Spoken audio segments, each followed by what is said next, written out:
The envelope sat on my kitchen table like a tomb. White, crisp, official. Final. My fingers trembled as I reached for it, the gold band on my left hand catching the late afternoon light for the last time. 5 years of marriage reduced to signatures on dotted lines. "Just sign it, Eliza," I whispered to myself, my voice echoing in the emptiness of the apartment that had once vibrated with promises of forever. Just sign it, and be done. The pen felt heavier than it should have as I scrawled my name, Eliza Ricci, soon to be Eliza Collins again. The ink bled slightly at the edges, as if even it knew this was all wrong. But Daniel had made his choice. 3 months ago, I'd discovered the texts, the hotel receipts, the perfume that wasn't mine. The classic story of a husband who'd found someone younger, someone who hadn't spent the last 2 years crying over negative pregnancy tests. The irony wasn't lost on me that this morning's test had been different. I glanced at the torn pieces in the trash can. 2 pink lines that had appeared too late. A cruel joke from a universe that had never been particularly kind to me. I wasn't going to trap a man who no longer wanted me with a child. I wouldn't tell him. I couldn't. My phone buzzed, jolting me from my thoughts. My sister, Mia. "Did you do it?" she asked without preamble. "Just did," I replied, my voice steadier than I expected. "It's over." "Good. Now get dressed. I'm taking you out tonight. No arguments." I started to protest, but knew it was pointless.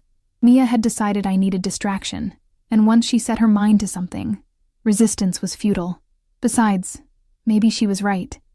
Maybe what I needed was loud music, meaningless conversation, and enough alcohol to numb the hollow ache spreading through my chest. "Fine," I conceded, "but nothing fancy." "I'm not in the mood to dress up." Mia's laugh tinkled through the phone. "Darling, it's my treat. We're going somewhere special. Wear that black dress I bought you for Christmas. The one with the slit." I hung up knowing I'd end up wearing exactly what she suggested. That was our dynamic. She pushed, I yielded. It had been that way since we were children, and despite everything, I found comfort in its predictability. At least some things never changed. The dress hugged my body in ways that reminded me I was still young. 28, not ancient, though the emptiness inside me felt prehistoric. My reflection stared back at me. Hollow-eyed despite the careful makeup, hair falling in loose waves over bare shoulders. I looked like someone playing dress-up, pretending to be whole when pieces of me were scattered in the divorce papers on my kitchen table and the torn pregnancy test in my bathroom trash. Mia arrived in her typical whirlwind, all expensive perfume and rapid-fire chatter. "You look gorgeous. See? I told you that dress was perfect. He was an idiot to let you go. Where are we going?" I asked, ignoring her comment as I slipped on heels I hadn't worn in months. "Alchemy." Her eyes sparkled with excitement. My stomach dropped. "The new club downtown? Mia, there's no way we're getting in.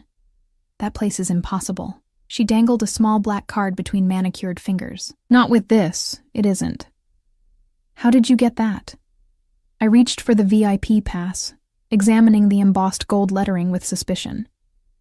"I know people who know people." She shrugged, the gesture dismissive in a way that made me uneasy. Mia had always moved in circles slightly above our middle-class upbringing, but lately her connections seemed increasingly mysterious. The club pulsed with energy and money, both flowing freely beneath dimmed chandeliers and between bodies draped in designer labels. Mia navigated the space with practiced ease, nodding to security guards who stepped aside without question. I followed in her wake, feeling increasingly out of place despite my careful appearance. "Relax," she whispered, squeezing my hand as we were escorted to a private section cordoned off by velvet ropes. Tonight is about new beginnings. The VIP area overlooked the dance floor from an elevated position, allowing its occupants to observe the crowd while remaining separate. Only a handful of tables populated this exclusive space, each surrounded by beautiful people exuding the quiet confidence of those accustomed to privilege. "Mia," I hissed as we were led to an empty table. "What exactly are you not telling me?" Her smile flickered with something I couldn't name. "Just trust me. I promised I'd look after you, didn't I?" A server appeared with champagne we hadn't ordered, pouring 2 glasses before disappearing. I took mine, grateful for the distraction and the alcohol. To freedom, Mia toasted, raising her glass. To freedom, I echoed, though the word tasted bitter on my tongue. The champagne was excellent, probably more expensive than anything I'd ever tasted. I was contemplating this, how strange it was to celebrate the dissolution of my marriage with such luxury, when I felt it. A shift in the air, a ripple through the crowd below. Something had changed. I turned instinctively toward the entrance, where a small commotion was taking place. The crowd parted like water around stones for 3 men moving through the club. Even from my elevated position, I could feel their presence, particularly that of the man in the center. He moved with liquid grace, unhurried yet purposeful. Tall, broad-shouldered, dressed in a suit that looked like it cost more than my car. His dark hair was cut short, severe against olive skin. I couldn't make out his features clearly from this distance, but something about him made my skin prickle with awareness. "Who is that?" I asked Mia, not taking my eyes off the trio as they approached the VIP area. She followed my gaze, her expression unreadable. "That's Luca Moretti." The name meant nothing to me, but the reverent way she said it told me it should. "And he is the owner of this club, among other things." She sipped her champagne, watching me over the rim of her glass. "He's also the reason we're here." I snapped my attention back to her. "What are you talking about?" But Mia's eyes had moved past me, her smile widening into something practiced and bright. "Mr. Moretti, thank you for the invitation." I froze, suddenly aware of a presence behind me, a subtle cologne with notes of cedar and something darker, the quiet confidence of someone who never needed to raise their voice to be heard. Slowly, I turned. Luca Moretti was more striking up close than I'd expected. Early 30s, with features that belonged on ancient Roman coins, strong jaw, straight nose, full mouth set in a serious line. But it was his eyes that caught me, dark as midnight, intelligent, and currently fixed on me with an intensity that made my breath catch. "Ms. Collins." His voice was deep, touched with an Italian accent that caressed rather than stumbled over English. "Your sister said you'd be joining us tonight." The plural caught my attention immediately. "Us?" My eyes darted to Mia, who avoided my gaze. "I'm sorry. I think there's been a misunderstanding," I began, rising to my feet only to find myself oddly unsteady. Moretti stepped forward, one hand catching my elbow to stabilize me. The touch burned through the thin fabric of my dress. "Are you feeling unwell?" The room tilted slightly, colors bleeding at the edges of my vision. "I just need some air," I managed, though my tongue felt oddly heavy. His eyes narrowed, flicking to my half-empty champagne glass before turning to Mia. Something passed between them, a look I was too disoriented to interpret. "Marco," he said sharply, and one of his companions stepped forward. "Take Ms. Collins to my office. She needs to lie down." "No," I protested, trying to pull away, but my limbs wouldn't cooperate. "Mia, what's happening?" My sister's face swam before me, guilt warring with determination in her expression. "It's for your own good, Eliza. You'll understand." "What did you do?" I whispered, but darkness was already creeping at the edges of my consciousness. The last thing I remembered was being lifted into strong arms, the scent of cedar enveloping me as Luca Moretti's voice rumbled against my ear. "I've been waiting a long time to meet you, Eliza." 5 years later, I had built a new life far from my past. New name, new city, new purpose. My small bookshop on the outskirts of Boston barely broke even most months, but it was mine, and it was honest. I'd become Catherine Hayes, Cat, to the few friends I'd allowed myself to make. No one knew about Elizabeth Ricci, about the night that had changed everything, or about my daughter Sophia, a bright-eyed little girl who had just turned 5, with dark hair and eyes that sometimes sent shivers down my spine, with how much they resembled a man she'd never met. That Tuesday afternoon was like any other, crisp autumn light spilling through the windows of Lily's books as I helped Sophia with her coloring at the small table near the children's section. The shop was empty of customers, one of the perks of owning a bookstore in the digital age. Plenty of quiet moments with my daughter between the occasional browser. "Mommy, Can we have ice cream after my doctor's appointment tomorrow? Sophia asked, her little tongue poking out in concentration as she carefully filled in a dragon's scales with purple crayon. If you're brave with the needle, absolutely, I promised, pushing back the familiar anxiety that came with each of Sophia's hospital visits. The anemia had been diagnosed when she was 3, a rare condition requiring regular transfusions and checkups. The doctors were still searching for better treatment options, including potential bone marrow donors with her rare blood type. I never told them who her father was. As far as the hospital was concerned, he was unknown, a one-night stand whose name I couldn't recall. It was easier that way, safer. Halfway across the country, in the penthouse office of one of Chicago's most exclusive buildings, Luca Moretti was concluding a business meeting when his private line rang. Few people had this number, only those he considered family, or those who might as well be, given how deeply they were embedded in his organization. He glanced at the display, frowning slightly at the unfamiliar number with a Boston area code. Dismissing his associates with a nod, he picked up on the third ring. "Moretti," he answered, voice clipped and professional despite the curiosity stirring within him. "Mr. Moretti? This is Dr. Patel from Boston Children's Hospital." The woman's voice was formal, clinical. "I apologize for contacting you directly, but our database flagged your information as a potential match for one of our patients, and the matter is somewhat urgent." Luca leaned back in his leather chair, brows furrowing. "I believe there must be some mistake, doctor. I have no connection to any patients in Boston. According to our records, you registered as a bone marrow donor 6 years ago during a charity drive in Chicago." "Is that correct?" The memory surfaced, a public relations move suggested by his legitimate business advisors. Good optics for the hotel chain that served as the cleanest face of his diverse business interests. "I recall something of the sort," he confirmed cautiously. "Mr. Moretti, we've found that you're a rare 10-point HLA match for a 5-year-old patient with a severe form of aplastic anemia. She needs a bone marrow transplant, and you're the only compatible donor in the National Registry." His fingers tapped against the polished surface of his desk, mind calculating the risks of any involvement with a public institution. "While I sympathize with the patient's situation, I fail to see why this requires my personal attention. Surely there are procedures." "The patient's name is Sophia Hayes," Dr. Patel interrupted, an unusual urgency in her professional tone. "Her mother is listed as Catherine Hayes, but our genetic screening indicates a familial relationship to you. The timestamps match precisely with your donation registration." Luca went completely still, a cold clarity washing over him as the pieces aligned with devastating precision. "Did you say the child is 5 years old?" he asked, his voice dangerously soft.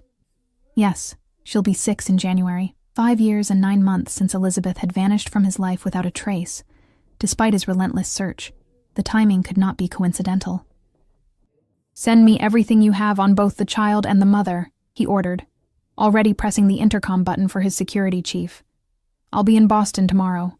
The phone call from Sophia's doctor came the next morning.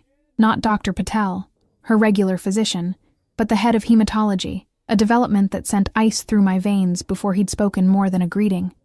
"Ms. Hayes, we've found a donor match for Sophia." His voice contained carefully measured excitement. "A perfect match, actually. It's quite remarkable." I sank into the chair behind the shop counter, relief and dread warring in my chest. That's wonderful news." I managed to keep my voice steady despite the trembling in my hands. "When can we schedule the procedure?" "The donor has been contacted and is actually flying in today. If you could bring Sophia for preliminary tests this afternoon, we can begin preparations immediately." Something in his tone made me pause. "This donor, they're coming specifically for Sophia? That's unusual, isn't it?" A brief hesitation. "The donor is highly motivated to help. That's all that matters for Sophia's treatment." I pressed my fingertips against my closed eyelids, fighting the suspicion crawling up my spine. "Of course. We'll be there at 3. After hanging up, I stared blankly at the shop's empty aisles, the colorful spines of books blurring as possibilities raced through my mind. Bone marrow registries were anonymous. Donors and recipients weren't supposed to meet until at least a year after transplant, if ever. Someone flying in specifically for Sophia's case was not normal protocol, unless they already knew who she was.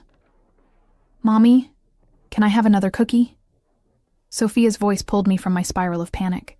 She stood in the doorway to our small apartment above the shop, dark curls tousled from her nap, clutching her favorite stuffed rabbit. I forced a smile. "One more, then we need to get ready. The doctors called. They might have found a way to make you better." Her small face lit up. "So no more needles?" "There might be more needles for a little while," I explained gently. "But then hopefully a lot fewer after that." As Sophia nibbled her cookie, I moved through our apartment on autopilot, packing her favorite comfort items for the hospital visit. All the while, my mind raced with calculations. If my suspicions were correct, we had hours, at most, before my carefully constructed facade crumbled. 5 years of hiding, of looking over my shoulder, of jumping at shadows, all about to end. I'd never told anyone the full truth about that night 5 years ago, or the weeks that followed. How I'd woken in a penthouse apartment I didn't recognize, with Luca Moretti watching me from across the room. How he'd explained with chilling calm that my sister had owed him a substantial debt, a debt he'd agreed to forgive in exchange for me. "Your sister seemed to think you needed saving from your situation," he'd said, dark eyes unreadable as they studied my reaction. A convenient arrangement for all parties involved. I'd been kept in that apartment for nearly 2 months. Not as a prisoner exactly, the doors weren't locked, but the security throughout the building made leaving impossible without Luca's knowledge. He'd been not kind, but not cruel either, attentive, possessive, intense in ways that should have terrified me, but instead awakened something I'd never felt with Daniel. When I discovered I was pregnant, everything changed. The revelation hit me like a physical blow one morning as Luca was leaving for business. The missed period, the nausea I'd attributed to stress, the tenderness, all suddenly falling into place with devastating clarity. I'd fled that night, using the one security gap I'd discovered during my weeks of careful observation. The 30-minute window when the guards changed shifts and Luca was at his weekly meeting with his captains. I'd taken nothing but the clothes on my back and enough cash to buy a bus ticket to anywhere. My only mistake had been using my real name at the hospital when Sophia was born. A rookie error born of pain and exhaustion and the emergency C-section that had left me too weak to think clearly about aliases. I'd corrected it afterward, becoming Catherine Hayes with help from a sympathetic nurse who'd assumed I was running from domestic violence. But that initial record existed somewhere. And now, somehow, it had led him to us. Boston Children's Hospital was a gleaming monument to modern medicine, all glass and bright colors designed to seem less intimidating to its young patients. Sophia skipped ahead of me through the entrance, her illness momentarily forgotten in the excitement of the play area in the lobby. I followed more slowly, every nerve ending on high alert. The elevator ride to the hematology department on the 5th floor felt endless. I gripped Sophia's small hand in mine, trying not to show the fear threatening to choke me.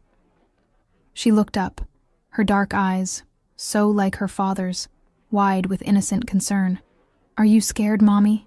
I knelt to her level, brushing a curl from her forehead. "A little, but only because I love you so much, and want you to be all better." She nodded with the solemn wisdom only children can muster. "It's okay to be scared sometimes." "Doctor." Patel greeted us with her usual warm professionalism, but I detected an unusual tension in her movements as she led us to the examination room. She seemed to be studying Sophia with new interest. Or perhaps I was just projecting my own paranoia. "We'll need to draw some blood for preliminary testing," she explained to Sophia, who immediately looked to me for reassurance. "Then we'd like to do a quick scan to prepare for the procedure." "Will it hurt?" Sophia asked in a small voice. "Just a pinch," Dr. Patel promised. "You've been so brave with all your treatments. This is no different."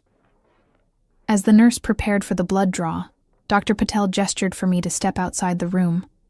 The hallway was quiet, most of the day's appointments already concluded.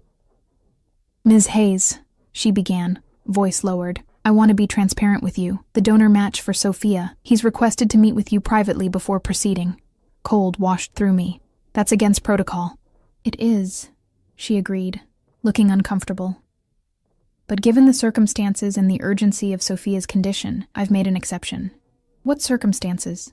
I asked, though I already knew. Dr. Patel hesitated. The genetic markers suggest a familial relationship between the donor and Sophia, a close one. I closed my eyes briefly. He's here, isn't he? In my office. She looked at me sympathetically. I don't know your situation, Ms. Hayes, and it's not my place to ask. But this man may be Sophia's only chance. The thought of Sophia, pale and increasingly weak from the transfusions, her small body fighting a battle it couldn't win without help, hardened my resolve. I would face the devil himself for my daughter. I'll speak with him, I conceded. But not until Sophia is settled with her tests, and I don't want him anywhere near her yet. Dr. Patel nodded. Of course. We'll need about 30 minutes for the blood work and scan. My office is at the end of the hall when you're ready. The walk to that office 30 minutes later felt like a march to the gallows. Each step took monumental effort, my body fighting against the inevitable confrontation waiting behind that door. I paused outside, hand hovering over the knob, gathering the fragments of my courage. I had rehearsed this moment in nightmares for 5 years. What I would say, how I would explain, whether I would beg or stand defiant. None of those mental preparations seemed adequate now that the moment had arrived. Taking a deep breath, I opened the door. Luca Moretti stood at the window, his back to the door, silhouetted against the late afternoon sun. He'd always possessed the uncanny ability to fill a room with his presence, and 5 years had not diminished that power. If anything, the man before me seemed larger, more substantial than the one I remembered. Or perhaps it was just the weight of what lay between us. He turned slowly, and I fought the urge to step backward. His face was leaner than I remembered, the angles sharper, a new scar tracing a thin line along his jaw. But his eyes, those dark, penetrating eyes, were exactly as I'd remembered them, exactly as I saw them each day in our daughter's face, Elizabeth. My name in his mouth felt like an invasion, a claiming. It's Catherine now, I replied, proud that my voice remained steady. The corner of his mouth lifted slightly. Not quite a smile, more an acknowledgement of a move in a chess game. Of course it is. Silence stretched between us, electric with unspoken accusations. I forced myself to step fully into the room, closing the door behind me. How did you find us? I asked finally. I didn't. Fate did. He moved away from the window, each step measured and deliberate. Quite poetic, don't you think? Of all the bone marrow donors in the world, the only match for our daughter is her father. The casual use of our daughter sent anger flaring through me. She's not. Don't. His voice cut like a blade, though he hadn't raised it. Don't insult both of us with denials. I've seen her. The timing is exact, and the genetic markers confirm it beyond any doubt. I swallowed hard. You've seen her? Through the observation window during her scan. She has my mother's curls. Something flickered across his face, an emotion I couldn't identify. You should have told me. So you could what? Add a child to your collection of possessions? The words spilled out, sharper than I'd intended. Use her as leverage to keep me trapped? He moved then, closing the distance between us with alarming speed. I flinched, but held my ground as he stopped just inches away, close enough that I could smell the familiar cedar notes of his cologne. Is that what you think of me? He asked quietly, dangerously. That I would use my own blood as a bargaining chip? I don't know what you're capable of, I whispered. That's why I ran. His jaw tightened. You ran because you were afraid. Not of me. Of what you felt for me. Don't flatter yourself, I snapped, though the words rang hollow even to my own ears. I ran because I was being held against my will by a man who bought me from my sister to settle a debt. Is that how you remember it? His expression darkened. Your sister came to me begging for protection, for both of you. Your ex-husband had connections to people even more dangerous than you believed I was. People who weren't happy about his divorce, about the money he owed them that he claimed you took. This revelation hit me like a physical blow. What are you talking about? Daniel was an accountant. Daniel was skimming from accounts connected to the Vasquez cartel.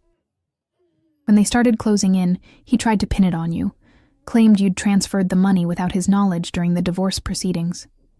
Luca's eyes never left mine, gauging my reaction. Your sister found out through one of her many connections. She came to me for help, knowing my organization had the strength to keep the Vasquez family at bay. My mind reeled, struggling to process this new information against the narrative I'd constructed over 5 years. Why wouldn't she just tell me? Would you have believed her? Or would you have run straight back to Daniel demanding explanations? He shook his head slightly. Mia knew you well enough to recognize you needed protection from yourself as much as from them. So, keeping me locked in your apartment for 2 months was protection? I challenged. Though doubt had begun to creep in, the doors were never locked, Elizabeth. His voice softened fractionally. You could have left at any time. I would have provided security, a new identity, a safe place far from Chicago. All you had to do was ask. His eyes hardened again. Instead, you disappeared in the night, pregnant with my child, and made sure I couldn't find you. The accusation hung between us, heavy with 5 years of loss and anger. Before I could respond, a knock at the door broke the tension. Dr. Patel entered, her expression professionally neutral despite the obvious electricity in the room. Ms. Hayes, Sophia is asking for you. We've completed the preliminary tests. I nodded, grateful for the interruption. I'll be right there. As I moved toward the door, Luca's voice stopped me. I'm going through with the donation regardless of what happens between us. The words were measured, controlled. But make no mistake, Elizabeth, I have no intention of remaining a stranger to my daughter after this. I turned back to face him one last time. Her name is Sophia. She's 5 years old. She likes purple dragons, chocolate ice cream, and stories about princesses who save themselves. She's the center of my world, and I will do anything, to protect her. As will I, he replied simply. It seems we finally have something in common. I left the room with his words echoing in my ears, the certainty that nothing would ever be the same again settling over me like a shroud. The days that followed existed in a strange limbo between past and present, memory and reality. Luca's presence in the hospital was impossible to ignore, not just for me, but for everyone. Staff whispered when he passed, security seemed to multiply overnight, and even Dr. Patel's typically unflappable demeanor showed cracks when addressing him directly. He moved through the hospital corridors like he owned them, which, for all I knew, he might have by now. Resources that had been unavailable for Sophia's treatment suddenly materialized. Specialists appeared from across the country. A private room on the pediatric floor was transformed overnight with better equipment, comfortable furniture, and enough toys to stock a small store. "Mommy, is that man my daddy?" Sophia asked on the 3rd day, her question cutting through the fairy tale I'd been reading to her with the devastating precision only children possess. My book tumbled from nerveless fingers. "What makes you ask that, sweetheart?" She shrugged, tiny shoulders rising and falling beneath her hospital gown. The nurses whisper about him, and he looks at me the way Lily's daddy looks at her. Lily was her best friend from kindergarten. Plus, she added with child's logic, he has the same eyes as me. How do you explain to a 5-year-old the complicated dance of fear, protection, and regret that had kept her father from her life? How do you justify choices made in desperate moments without shattering her innocent understanding of the world? Yes, I admitted finally, the truth a relief and a burden simultaneously. He's your father. Does he not like me? Her lower lip trembled slightly. Is that why he never came before?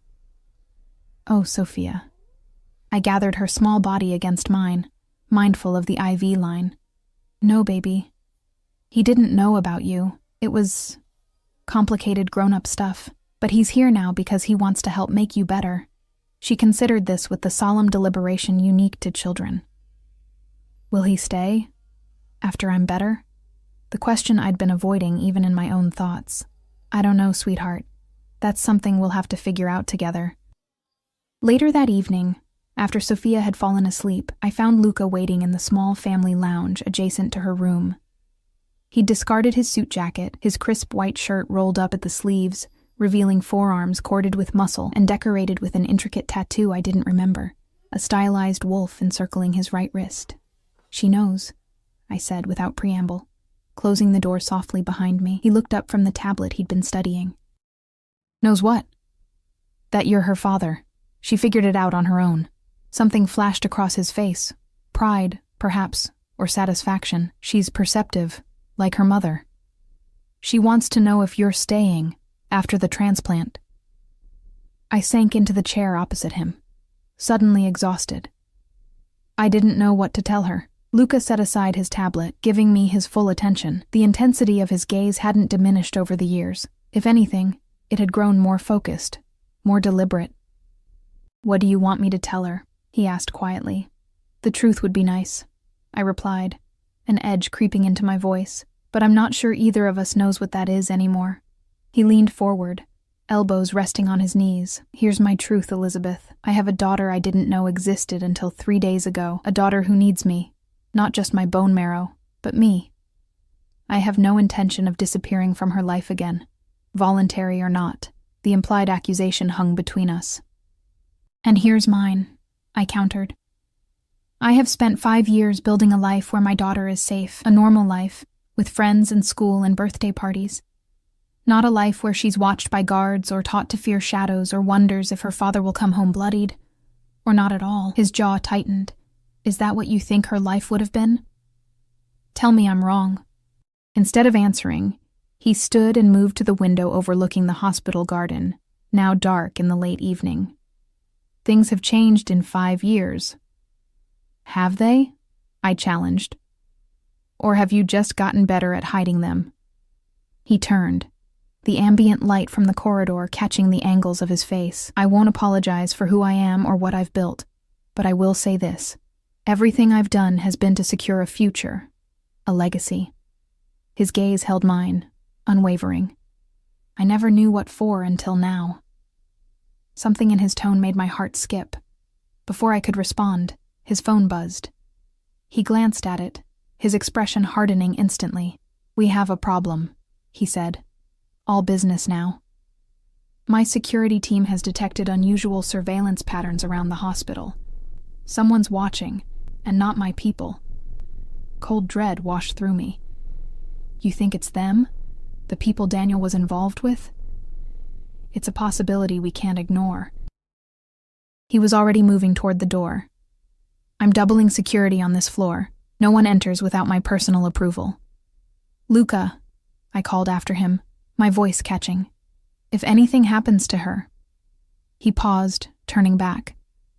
For a brief moment, the mask of control slipped, revealing something raw and fierce beneath. "Nothing will happen to her, or to you. Not while I breathe." Then he was gone, leaving me alone with the weight of old fears and new uncertainties.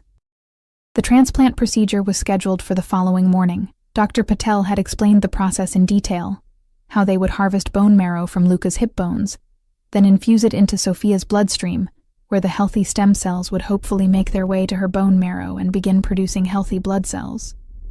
"It's not an instant cure," she'd cautioned.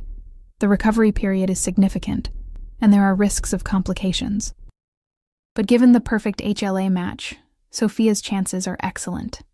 I spent that night in the recliner beside Sophia's bed, watching her sleep, her dark lashes casting shadows on cheeks too pale, her small chest rising and falling in the rhythm that had become my world's most essential sound. Fear and hope battled within me as I tried to imagine our life after this crossroads. Would Luca demand custody? Would he try to take us back to Chicago? Would I fight him if he did? Should I? Dawn broke with no answers, just the quiet routine of shift change and the soft beeping of monitors. Luca appeared at 6, freshly showered and dressed in hospital-provided clothes for the procedure. Despite the utilitarian garments, he still emanated authority, nodding to the security personnel stationed outside Sophia's room as he entered. "Good morning," he said, his voice gentle as he took in Sophia's sleeping form. "Has she been resting well?" "As well as can be expected." I straightened in the chair, wincing as my stiff muscles protested. "The pre-procedure meds make her drowsy." He moved to the bedside, his movements carefully measured as if afraid to disturb the air around her. With uncharacteristic hesitation, he reached out, his fingertips barely brushing a dark curl from her forehead. "She looks like my mother," he murmured, more to himself than to me. "Same curls, same stubborn chin. She has your eyes," I found myself saying, "and your focus. When she's working on something, a drawing, a puzzle, the whole world disappears for her." A ghost of a smile touched his lips. My mother used to say I was born frowning in concentration. This glimpse of his past, freely offered, caught me off guard. In our time together 5 years ago, Luca had rarely spoken of his family or childhood. The walls around those memories had seemed impenetrable. "Will your mother want to meet her?" I asked, then immediately regretted the question as his expression shuddered. "My mother died 3 years ago." His voice was carefully neutral. "Cancer." "She would have loved Sophia." "I'm sorry," I said, meaning it. Truly. Before he could respond, Sophia stirred, her eyes fluttering open. Those dark, fathomless eyes, so like the man standing beside her. She blinked slowly, gaze moving from me to Luca, with sleepy confusion that quickly transformed into curiosity. "Are you really my daddy?" she asked, her voice small but direct. Luca went still, as if afraid any movement might shatter the moment. "Yes," he answered simply. She studied him with an intensity that belied her years. "Where were you before?" I opened my mouth to intervene, to shield her from whatever complicated explanation might follow, but Luca raised a hand slightly, not dismissing me, but asking for trust I wasn't sure I could give. "I didn't know about you," he said, choosing his words carefully. "If I had, nothing would have kept me away." Sophia considered this. "Not even bad guys?" A flash of something. Surprise, amusement, concern crossed his features. "Not even the worst guys in the world?" She nodded, accepting this with the straightforward logic of childhood. "Mommy says you're going to give me your bone marrow so I can get better. Will it hurt you?" "A little," he admitted, "but it's worth it." "Because I'm your daughter?" "Because you're my daughter," he confirmed, and the naked emotion in his voice sent a shiver through me. "Okay." She reached out her small hand, and after a moment's hesitation, he took it in his much larger one. "Thank you for making me better, Daddy." The word hung in the air between them. Simple, profound, irrevocable. I watched as Luca Moretti, the man whose name was whispered in fear across Chicago's underworld, fought for composure in the face of this 5-year-old's unquestioning acceptance. "You're welcome, Piccola," he said finally, his voice rough. "It's my honor." The moment was interrupted by Dr. Patel and her team arriving to prep them both for the procedure. As they wheeled Luca toward one operating room and Sophia toward another, he caught my eye across the corridor. "Take care of our daughter," I said softly, offering the only olive branch I knew how to extend. "Always," he replied, a vow more binding than any contract. The waiting was excruciating. I paced the small consultation room, checking my phone obsessively, though I knew Dr. Patel would come in person with updates. Luca's security team maintained a discreet but unmistakable presence throughout the floor, their earpieces and vigilant postures marking them as clearly as uniforms would have. Marco, whom I recognized as Luca's most trusted lieutenant from 5 years ago, appeared periodically with coffee and quiet reassurance. "Mr. Moretti's procedure is going well," he informed me during his 3rd visit. "He's asked me to keep you updated." I nodded, accepting the coffee with murmured thanks.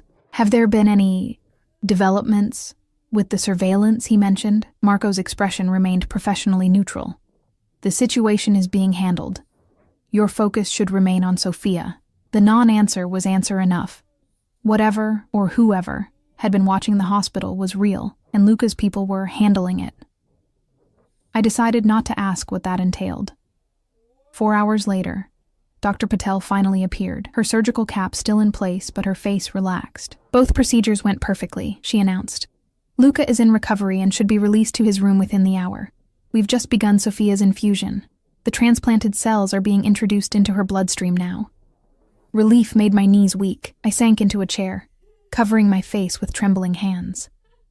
"When will we know if it's working?" "It will take time," she cautioned, sitting across from me. "The first 100 days post-transplant are critical. Sophia will need to remain in isolation for at least the first 30 days while her immune system rebuilds. We'll be monitoring her blood counts daily to track the engraftment process.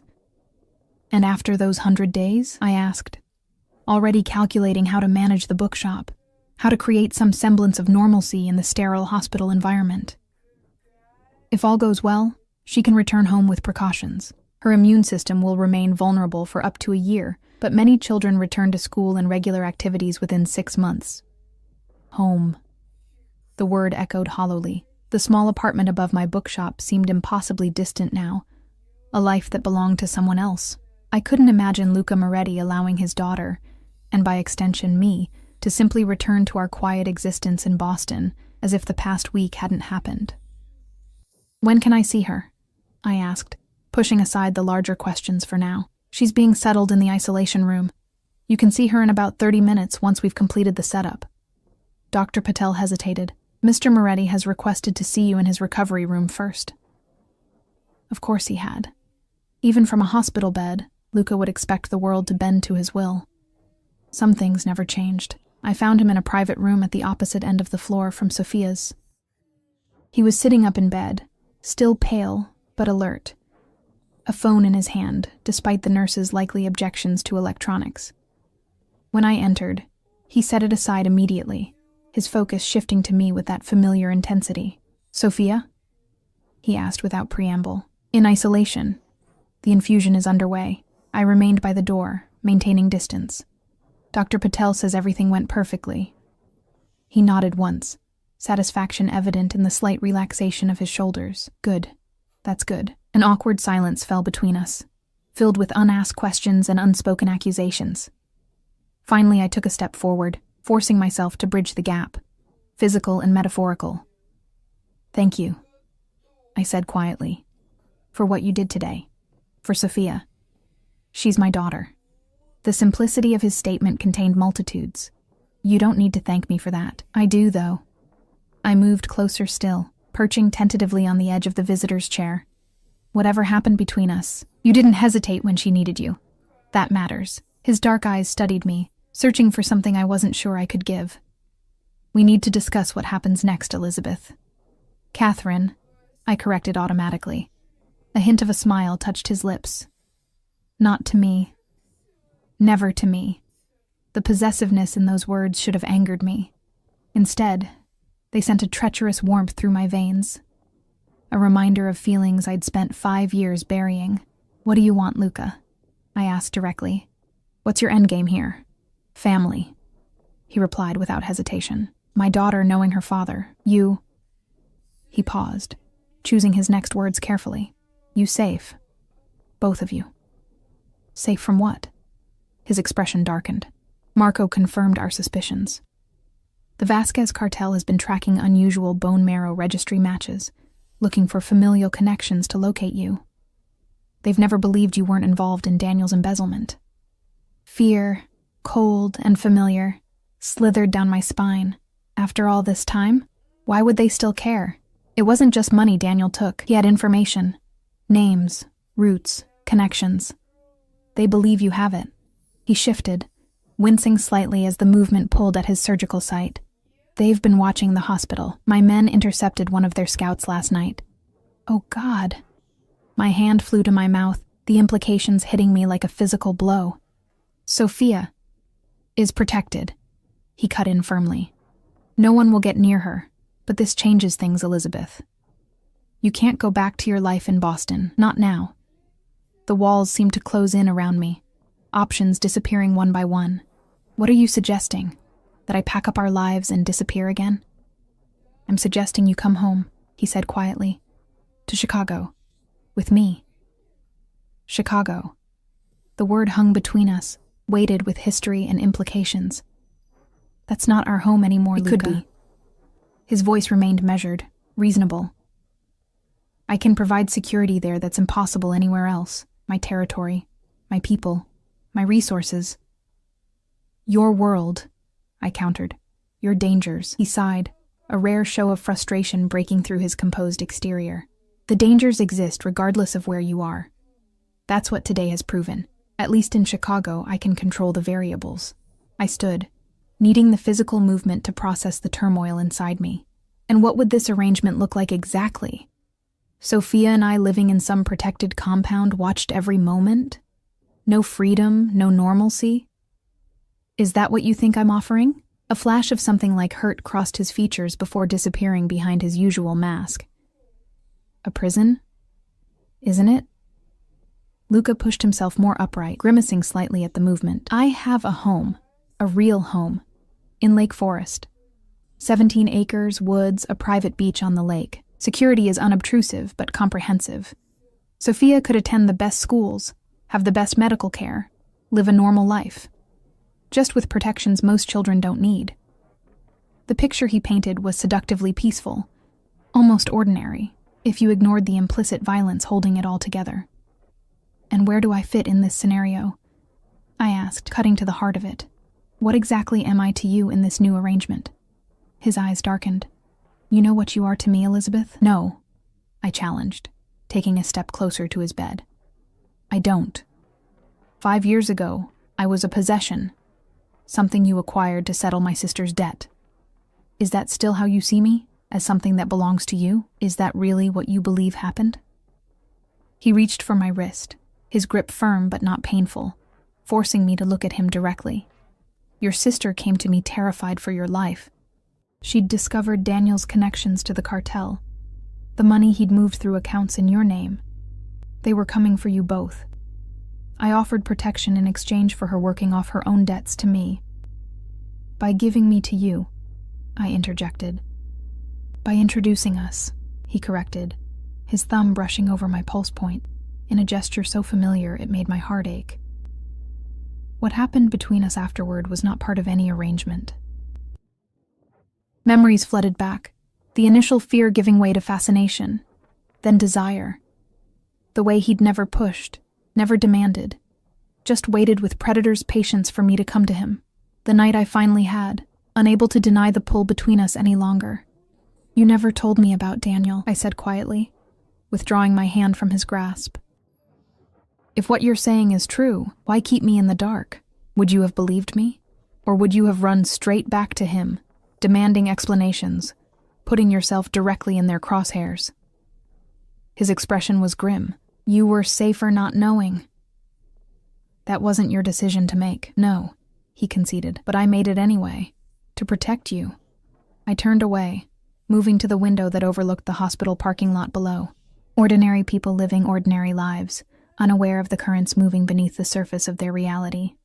I built something in Boston, I said finally. A life, a business, friends. It wasn't grand or exciting, but it was mine. Ours. I understand that. His voice had softened. And I'm not asking you to abandon everything immediately. The transplant recovery will take months. Use that time to decide, to prepare Sophia, to settle your affairs in Boston. I turned back to him, searching his face for deception. And if I decide not to come to Chicago? A muscle in his jaw tightened. Then I'll build you security wherever you choose to go. But I will remain part of Sophia's life. That's non-negotiable. Before I could respond, a sharp knock at the door preceded Marco's entrance. His normally impassive face showed subtle signs of tension. Boss, we need to move up the timeline. Our sources indicate increased cartel movement in the area. Luca's demeanor shifted instantly, the brief vulnerability I'd glimpsed disappearing beneath the mantle of authority. How many? At least 3 vehicles circling the perimeter. Local assets confirm Vasquez's nephew is leading the operation. Cold fear gripped me. They're coming here? Now? Marco's eyes flickered to me briefly, before returning to Luca. We've increased hospital security and alerted our contacts in Boston PD. The situation is contained for now, but hospitals are public spaces, Luca finished, already reaching for his phone. Too many access points, too many civilians. He made a quick call, speaking rapid Italian before hanging up. To Marco, he said, "Prepare for immediate transfer once I'm cleared. Protocol 7. Wait, I interjected, panic rising. Transfer where? Sophia can't be moved. She just had the transplant. She needs to be in isolation under medical supervision. Which is why we're bringing the medical supervision to a secure location, Luca explained, his tone leaving no room for argument. I've arranged for a private medical facility at my estate outside the city. Dr. Patel and her core team will accompany us. You can't just, I began. I can, and I will, he cut in, voice hardening. This isn't a negotiation, Elizabeth. This is Sophia's life. The blunt reminder silenced my objections. However much I disliked Luca making unilateral decisions, he wasn't wrong. If the cartel had found us, the hospital was dangerously exposed. I need to be with Sophia, I said, retreating toward the door. She'll be frightened by all this activity. Luca nodded. Marco will escort you. Don't leave her side until I come for you both. The isolation room where Sophia was recovering had been transformed in the brief time since I'd last seen it. Medical equipment was being prepped for transport. Staff moved with controlled urgency, and 2 men I didn't recognize but immediately identified as Luca's security stood discreetly by the door. Dr. Patel was checking Sophia's vitals, her professional demeanor slightly strained. She looked up as I entered, relief washing over her features. Ms. Hayes, I was about to send for you. There's been a change in our treatment plan. I've spoken with Luca, I confirmed, moving immediately to Sophia's bedside. My daughter was awake but groggy, her small face confused by the activity around her. Mommy? She questioned sleepily. What's happening? I stroked her hair, forcing a reassuring smile. We're going on a little trip, sweetheart. Somewhere quiet where you can rest and get better. But is Daddy coming too? The question twisted something in my chest. How quickly she'd accepted Luca in that role, as if the space had always been waiting for him to fill it. Yes, he'll be with us. I looked to Dr. Patel.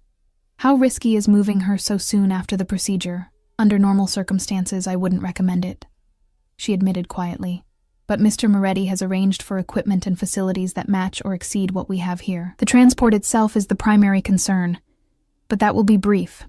Given the security situation, it may actually be safer for her overall. I wondered briefly what Luca had told her, or offered her, to secure such cooperation, but now wasn't the time to question it. When do we leave? Within the hour.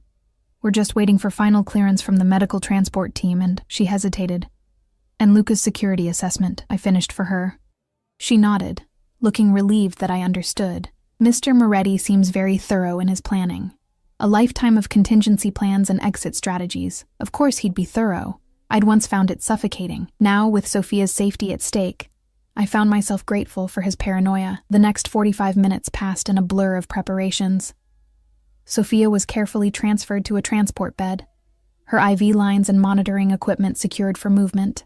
I remained at her side, maintaining a calm facade while my insides twisted with anxiety. Marco reappeared as the medical team was making final preparations. We're ready to move. The boss is waiting at the service entrance with the transport. How are we handling? I glanced meaningfully at Sophia, not wanting to discuss threats in front of her. 3 decoy transports are leaving simultaneously. Local police have been informed of a VIP medical transfer requiring escort. They believe it's a diplomat's child. His expression remained professionally neutral, but a hint of pride underlay his words. Standard Moretti protocol, the efficiency was both impressive and disturbing. How many times had Luca executed similar extractions? How many enemies had pursued him over the years? Was this the life that awaited us? Always running, always watching shadows. We moved through the hospital with practiced precision, using service elevators and back corridors to reach the loading area.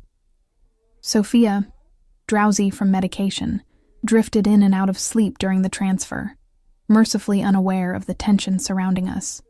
At the service entrance, a sleek black medical transport waited, engine running. What appeared to be a standard ambulance was anything but, I realized as we approached. The reinforced exterior, tinted windows, and subtle armoring betrayed its true purpose. Luca stood beside it, still pale from his procedure, but fully dressed in a fresh suit, showing no signs of discomfort. His eyes found mine immediately as we emerged from the building, a silent communication passing between us. A shared priority that transcended our complicated history, Sophia's safety above all.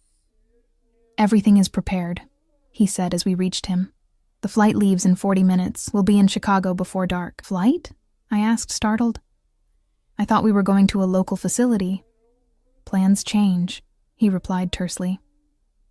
Intel suggests the Vasquez operation is larger than initially assessed. Chicago offers better protection, Before I could object, he turned his attention to Sophia, his expression softening as he approached her transport bed. "Hello, Piccola. How are you feeling?" Sophia blinked up at him, a small smile tugging at her lips despite her obvious fatigue. "Sleepy. Are we going on an adventure?" "Something like that." He brushed his fingertips lightly over her cheek. "A special plane is waiting to take us somewhere safe, where you can rest and get stronger." "Like a princess in a tower?" she asked, her imagination transforming our desperate flight into a fairy tale. "More like a castle by a lake," he corrected gently, "with gardens for you to explore once you're well enough." Her eyes widened slightly. "A real castle?" "Real enough," he promised, sharing a look with me over her head. Asking permission, I realized with surprise. Seeking my approval for the fiction he was creating to ease her fears. I nodded slightly, grateful for his sensitivity to her emotions, despite the urgency of our situation. The loading process took only moments, the medical team working with Luca's security with practiced efficiency. Soon, Sophia was secured inside the transport, Dr. Patel beside her, monitoring equipment beeping reassuringly. As I moved to enter the vehicle, Luca caught my elbow lightly. "Ride up front with me," he said quietly. "There's something you need to know before we reach the airfield." Anxiety tightened my chest, but I nodded, following him to the cab of the transport, after pressing a quick kiss to Sophia's forehead and promising to be right up front. Once inside, doors closed against potential observers. Luca turned to me with an expression I couldn't read. "Your sister has been trying to reach you." Mia. The name felt foreign on my tongue after so many years of silence. "How do you know that?" "Because she contacted me first, when her attempts to find you failed." He watched my reaction carefully. "She's been working with my organization since you left, helping us search for you while maintaining her own cover." The revelation landed like a blow. "She's been working for you? All this time?" "With me," he corrected. "Initially to help find you, later as our legitimate business interests expanded to Boston. She's been positioned there for nearly 3 years, watching for any sign of you or the cartel." My mind reeled with implications. "She knew I was in Boston? Has she seen Sophia?" "No." His denial was immediate and firm. "She identified several women matching your description over the years, but none were confirmed. She never knew about Sophia at all." "And now?" I asked, struggling to process this new betrayal, or was it protection? The lines between the two had always been blurred where Mia was concerned. "Now she's on her way to Chicago. She believes her cover may have been compromised in the lead-up to today's events." His jaw tightened. The Vasquez family has made her a target as well. Guilt and fear tangled in my chest. Mia had always been the risk-taker between us, diving into situations head first while I calculated consequences. Had her loyalty to me, however misguided I might find her methods, put her in the crosshairs of people who wouldn't hesitate to use her to get to me. "Will she be safe?" I asked quietly. Something like approval flickered in Luca's eyes. Even amid my own turmoil, my first concern was for my sister, a fact he'd clearly noted and appreciated. "She's already under my protection," he assured me. "She'll meet us in Chicago." The transport began moving then, pulling away from the hospital with an escort of unmarked vehicles before and behind. Through the partition window, I could see Sophia sleeping peacefully, unaware of the dangers swirling around her, or the irrevocable changes taking place in her world. "I never wanted this for her," I whispered. More to myself than to Luca, any of it. His hand found mine in the space between us, his grip warm and solid, an anchor in churning waters, I know. He said simply, "But we'll face it together." The contact between us, the first voluntary touch I'd initiated or accepted since our reunion, felt significant, a bridge across the chasm of 5 years and countless misunderstandings. Neither of us acknowledged it directly, but neither did we pull away as the transport navigated Boston streets toward the private airfield where Luca's plane waited, ready to carry us into a future I couldn't begin to imagine. "Do you have anything of sentimental value at your apartment?" Luca asked after several minutes of silence. "Photos, keepsakes, things Sophia might miss?" The practical question pulled me from deeper contemplations. "Yes, photo albums, her favorite stuffed animals, a quilt my grandmother made, He nodded, already typing a message one-handed on his phone. "I'll have someone retrieve them. Anything else can be replaced." The casual dismissal of our material life stung, though I recognized the pragmatism behind it.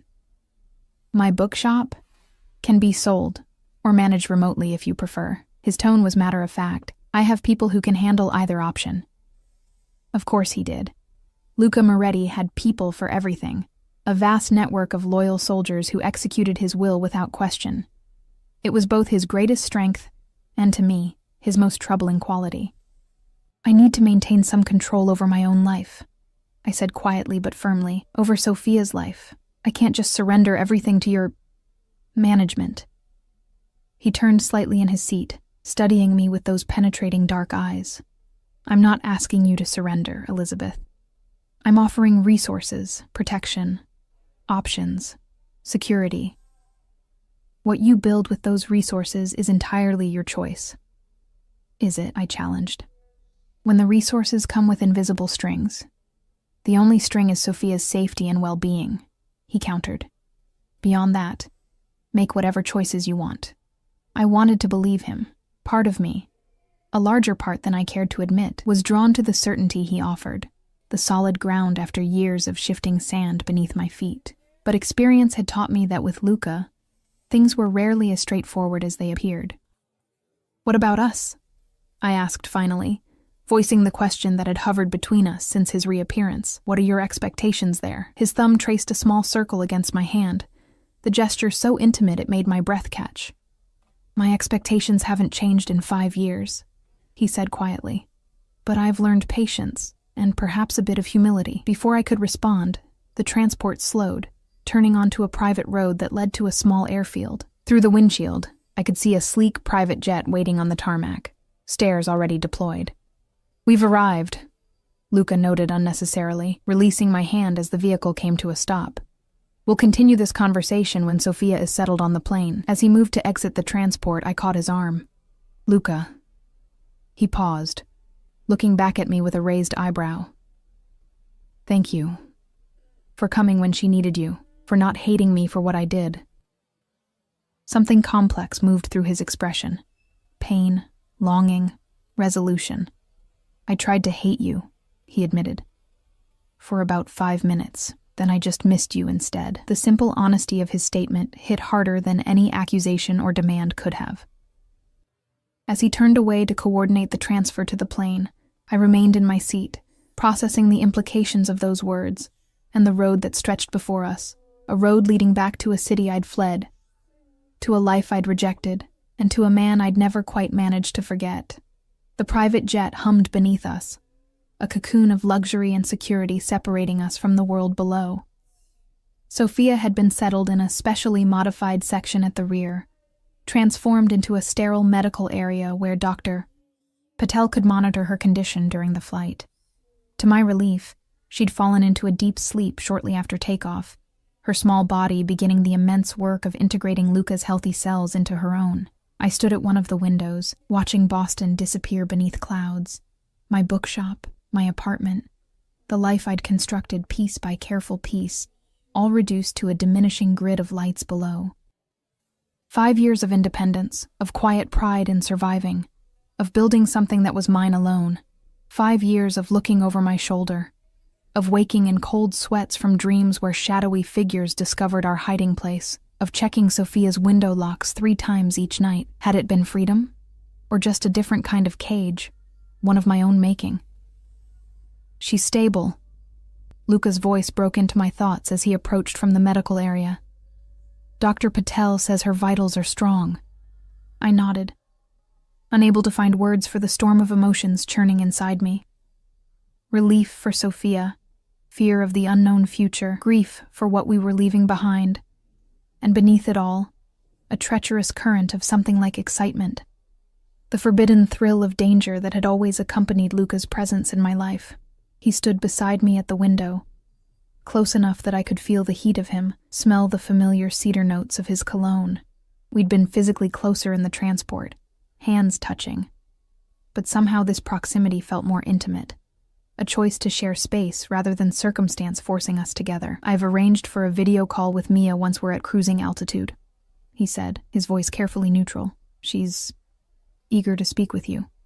I turned to look at him, studying the profile that had haunted my dreams for 5 years. In the soft cabin lighting, the new lines at the corners of his eyes were more apparent, evidence of the years that had passed, of stresses I knew nothing about.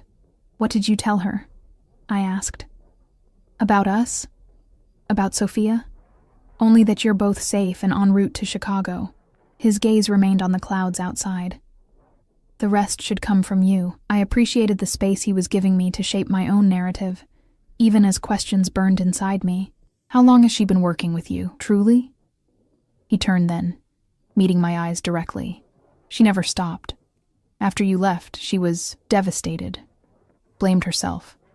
When the Vasquez family started circling, looking for Daniel's missing money and information, she came to me for help again. I offered protection in exchange for her assistance finding you. And that assistance involved moving to Boston? Setting up some kind of surveillance network? The thought of my sister living in the same city, perhaps passing me on the street without my knowledge, sent a chill through me. Initially, she was based in Chicago, following leads across the country. When we narrowed the search to the Northeast, she relocated to Boston 2 years ago. A muscle in his jaw tightened. She found you 8 months ago. The revelation hit me like a physical blow. 8 months? She's known where I was for 8 months and never made contact? At my instruction, Luca admitted, his tone unapologetic. We had confirmed cartel presence in the area by then. Making contact could have exposed you both. She agreed it was safer to maintain distance while we neutralized the threat. So she's been watching me? Reporting back to you? The violation stung, even as some rational part of me understood the protective instinct behind it. Watching over you, he corrected. There's a difference. She made sure no one got close enough to identify you or Sophia, kept her ear to the ground for any whispers about a woman matching your description. I turned away, needing distance from his intensity as I processed this information. And what about you? Have you been receiving regular reports about my life for the past 8 months? My routines, my friends, my business? Basic security information only. His voice had cooled slightly. I respected your choice to leave, Elizabeth. I didn't spy on the intimate details of your life, just its security vulnerabilities. I noted with a hint of bitterness. Yes. He made no apology for it, and it's fortunate I did, or we might not have been prepared when the hospital called. He was right, and we both knew it. Without his resources, his preparation, his immediate response, Sophia might still be in that hospital, vulnerable to the people who'd been hunting me for 5 years without my knowledge. The realization drained the fight from me. I sank into one of the plush leather seats, suddenly exhausted. I don't know how to feel about any of this, Luca. Grateful, angry, betrayed, relieved. It's all tangled together. He took the seat across from me, his posture relaxed, but his eyes sharp, missing nothing. You don't need to decide right now. We have time. Do we? It feels like everything is moving at warp speed. 24 hours ago, my biggest concern was whether the new shipment of mystery novels would arrive before the weekend. A ghost of a smile touched his lips. You always did love your books. I remember finding you in my library that first week, curled up with Marquez when you were supposed to be at dinner. The memory surfaced, his massive library with floor-to-ceiling shelves, the leather chair by the window where I'd hidden, losing myself in 100 years of solitude to escape the reality of my situation. I'd expected anger when he found me. Instead, he'd simply sat in the adjacent chair and asked what I thought of the book so far. It had been our first real conversation, the first time I'd glimpsed the man beneath the fearsome reputation. You quoted the entire opening line from memory, I recalled softly. His eyes warmed with surprise that I remembered. Many years later, as he faced the firing squad, Colonel Aureliano Buendia was to remember that distant afternoon when his father took him to discover ice. The familiar words hung between us, a bridge across time and distance and hurt. I still have that copy, he said after a moment, with your notes in the margins. Before I could respond, Marco approached, his usual stoic expression firmly in place. The secure connection is established, boss. Ms. Collins is standing by. Luca nodded. We'll take it in the conference section. As Marco retreated, Luca stood and extended his hand to me, an offer of support, not a demand. After a brief hesitation, I took it, allowing him to help me to my feet. "Whatever you decide about the future," he said quietly, "remember that Mia has spent 5 years trying to protect you, in her own way. Just as you've protected Sophia, the gentle reminder of our shared priority, protection of those we loved, whatever the cost, steadied me as we moved to the jet's small conference area, where a secure tablet had been set up for the call. Mia's face appeared on the screen, and my breath caught at the sight of her. 5 years had added subtle lines around her eyes and a new maturity to her features, but her expression, anxious, hopeful, determined, was exactly as I remembered. "Eliza," she breathed, her eyes drinking in the sight of me. "God, it's really you, Mia." My voice cracked on her name, years of absence and misunderstanding and love colliding in those 2 syllables. Luca squeezed my shoulder gently before stepping away. "I'll check on Sophia. Take as long as you need." As he left, closing the door behind him, Mia's eyes followed his movement with a familiarity that confirmed their long association. "He found you," she said, something like wonder in her voice. "After all this time." "He didn't find me," I corrected. "Fate did, apparently. Or medical science." Briefly, I explained about Sophia's condition, the bone marrow match, the hospital's call to Luca. With each revelation, Mia's expression shifted from shock to understanding to a deep, complicated pain. "A child," she whispered. "My niece, and I never knew." "No one knew," I said, not quite able to keep the defensive edge from my voice. "That was the point. Why didn't you tell me?" The hurt in her question was genuine.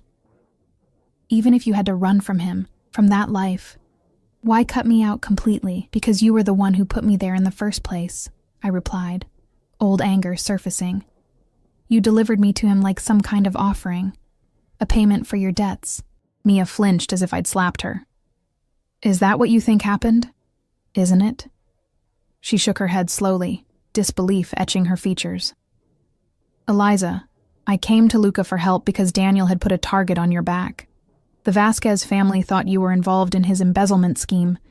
They were coming for you, for both of us." "So Luca claims," I acknowledged. "But why the deception? The drugged champagne? Waking up in his penthouse with no explanation?" "Because you wouldn't have believed the truth," she said simply. "You were still defending Daniel, still making excuses for him, even after finding evidence of his affairs. If I'd told you he was involved with cartel money laundering, that he'd implicated you to save himself, would you have agreed to go with Luca for protection?" Put that way, her reasoning made a twisted kind of sense. The Eliza of 5 years ago had been naive, trusting to a fault, desperate to salvage some meaning from the wreckage of her marriage. "You still should have given me the choice," I insisted, though with less conviction. "Maybe." Mia's eyes glistened with unshed tears. "But I couldn't risk your life on maybe. Not when the Vasquez family had already killed 2 of Daniel's associates and their wives. This was new information, a darker dimension to the danger I'd been in. Luca never told me that part." "He wouldn't have," she confirmed. "He was trying to protect you from the worst of it. We both were." She hesitated, then added quietly, "Daniel disappeared 3 days after you went to Luca's. They found parts of him washing up on Lake Michigan for weeks. Horror washed through me, not for the man who had betrayed me in every conceivable way, but for how close I had come to sharing his fate. If not for Mia's intervention, for Luca's protection."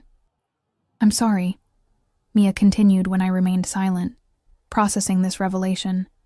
"For the deception, for the years of separation, for missing the chance to know my niece. But I'm not sorry for keeping you alive, Eliza. I'd make the same choice again." The familiar stubborn set of her chin, the fierce protectiveness in her eyes. This was the sister I'd known all my life. Impulsive, sometimes misguided, but loyal to her core. "She has your smile," I said finally, the anger draining away to leave bittersweet acceptance in its place. "Sophia. When she finds something funny, she gets the same crinkle at the corners of her eyes." Mia's breath hitched, tears finally spilling over. "Tell me about her, please?" As we flew toward Chicago and an uncertain future, I told my sister about her niece. about first steps and favorite books, stubborn tantrums and surprising kindnesses, the dimple in her left cheek and her passion for purple dragons. With each detail, each shared laugh and tearful smile, the years of separation seemed to narrow, not disappear but become navigable. By the time Luca returned to inform us we were beginning our descent, something fundamental had shifted. Not forgiveness, exactly, but understanding. The beginnings of a bridge back to the sister I'd lost. "We'll be landing in 20 minutes, Luca said, his eyes moving between my face and the screen, assessing the outcome of our conversation. "Mia, the car will meet you at the service entrance as planned." She nodded. "All business now." "I'll be there. The team has already secured the perimeter." As the call ended, I looked up at Luca with new clarity. "You've been planning this for months, haven't you? Not just since the hospital called, since Mia found me in Boston." He didn't insult my intelligence by denying it. "Contingency planning is second nature in my world. Yes, I had extraction protocols in place from the moment we confirmed your location. For when the Vasquez family found me," I concluded. "For when, not if," he corrected grimly. "They were never going to stop looking. The information Daniel stole was too valuable, and their pride too wounded. I should have felt manipulated, but instead, a strange calm settled over me.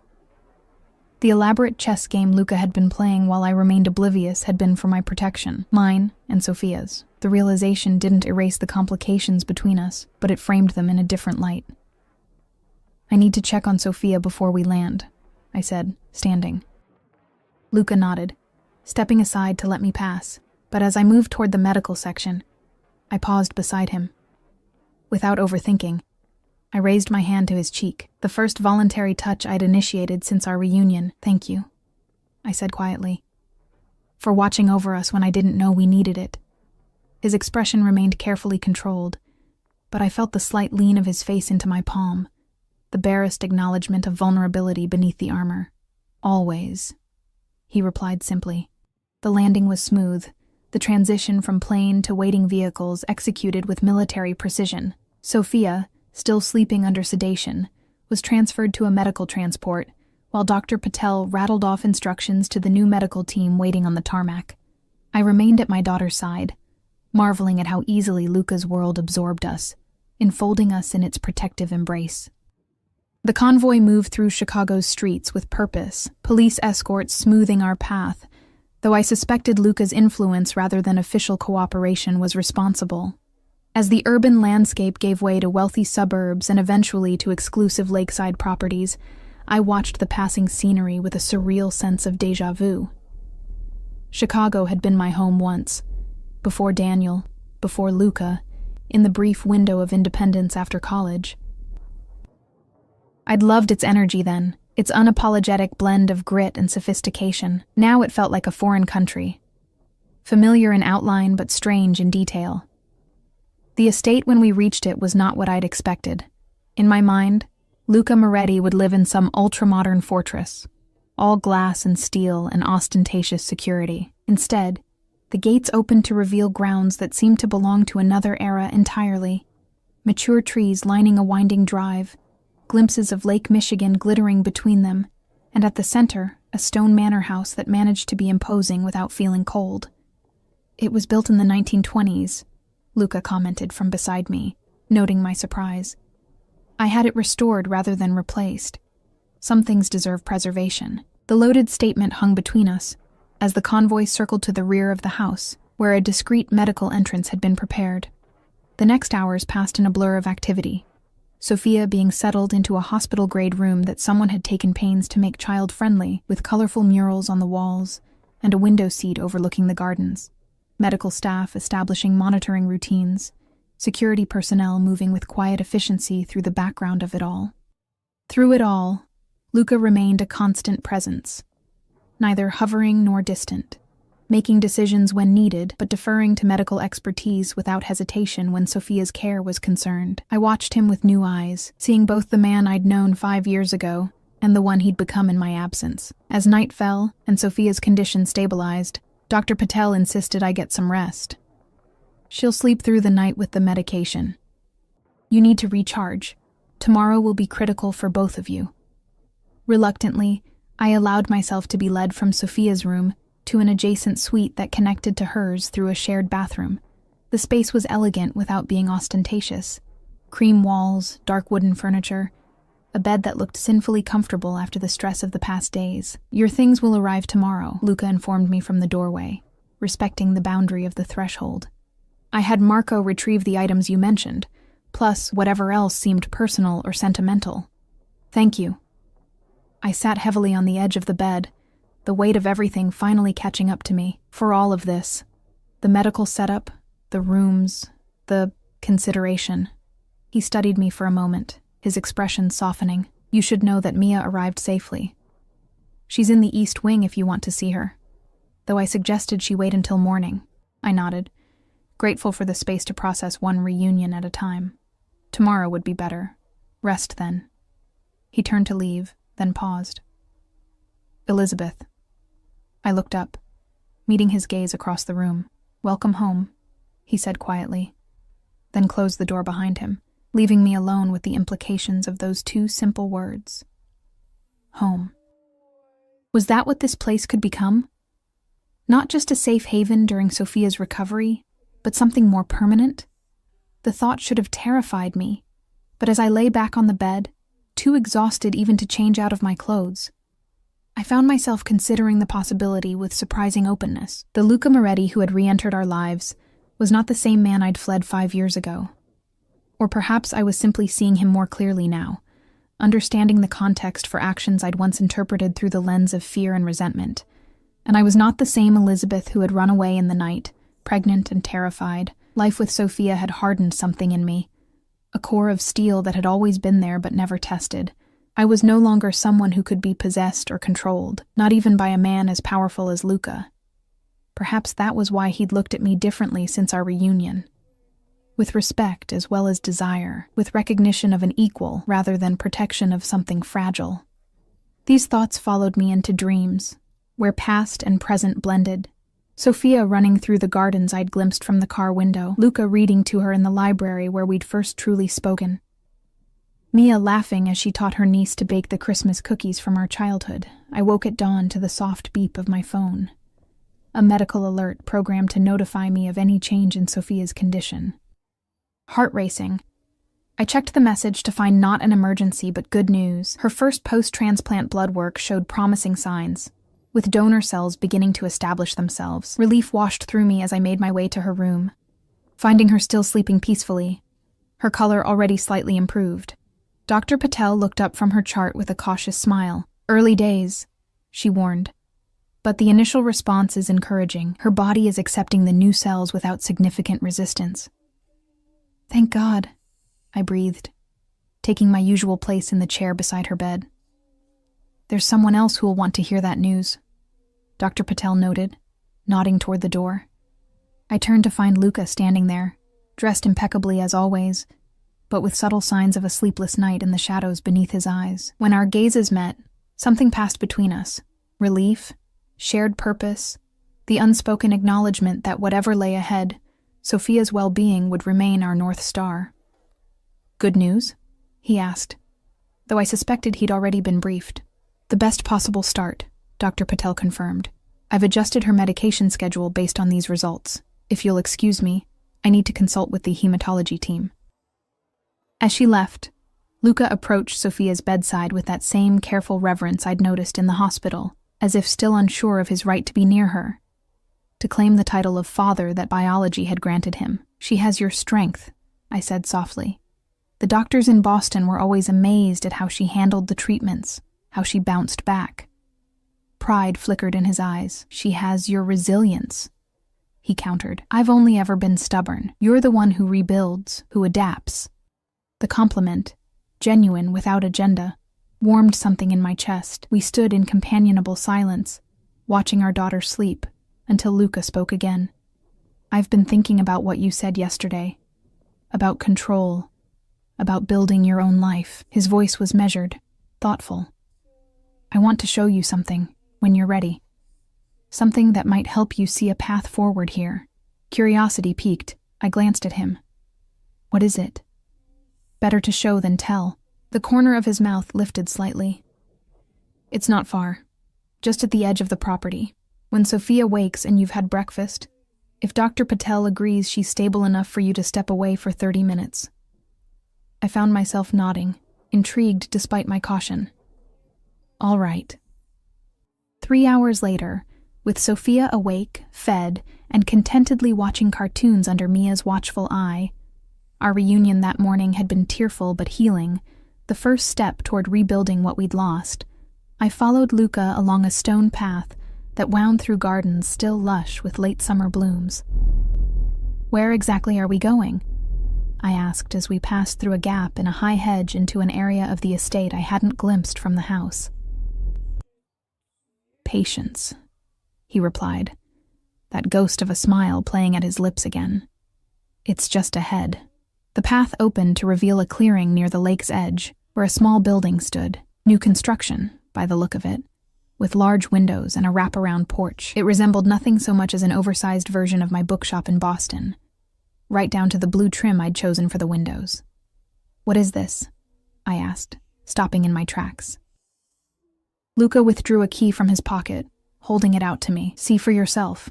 With hesitant steps, I approached the building, taking the key and unlocking the door. Inside, I found shelves, dozens of them, empty but beautifully crafted, lining walls painted the exact shade of cream I'd used in Boston. A service counter stood at one end, a reading nook with comfortable chairs at the other. It was, in every meaningful way, a bookstore, waiting to be filled.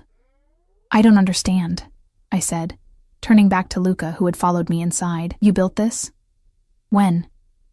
It was started 3 months ago, after Mia confirmed your location and profession in Boston. He moved further into the space, hands in his pockets, an uncharacteristically casual posture that betrayed a hint of uncertainty.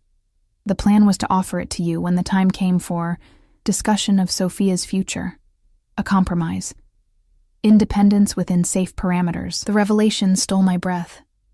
While I'd been oblivious in Boston, he'd been planning not just for our protection, but for my happiness, my sense of purpose. You built me a bookshop, I said, still processing the magnitude of the gesture. I built you a choice, he corrected gently. A way to preserve what matters to you while accommodating what matters to me.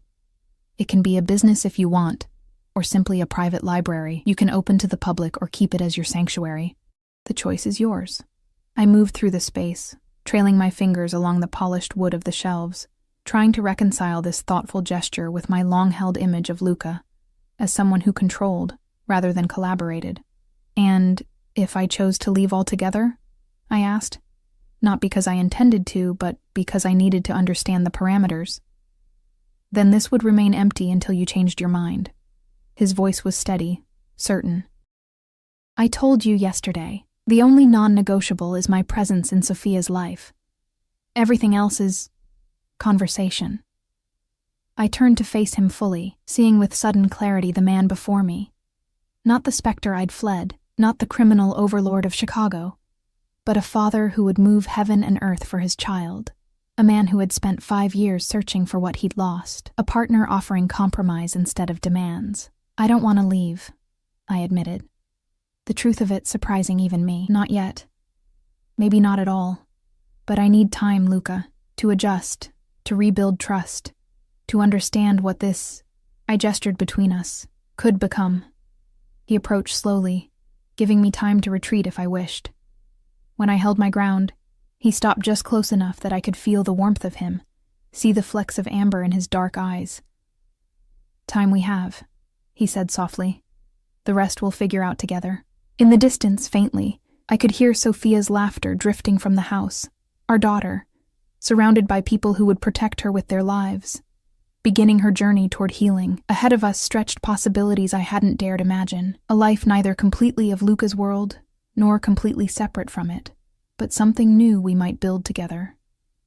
I reached out, bridging the final distance between us, my fingers intertwining with his. Not a surrender, but a collaboration. Not an ending, but a beginning. Together, I agreed, sealing the promise with a gentle squeeze. The path ahead would not be simple or straight. There would be challenges, medical, emotional, practical. As Sophia recovered, and we navigated the complexities of our new reality. The Vasquez threat still loomed. My sister and I had years of misunderstanding to work through, and Luca and I had a chasm of hurt and absence to bridge.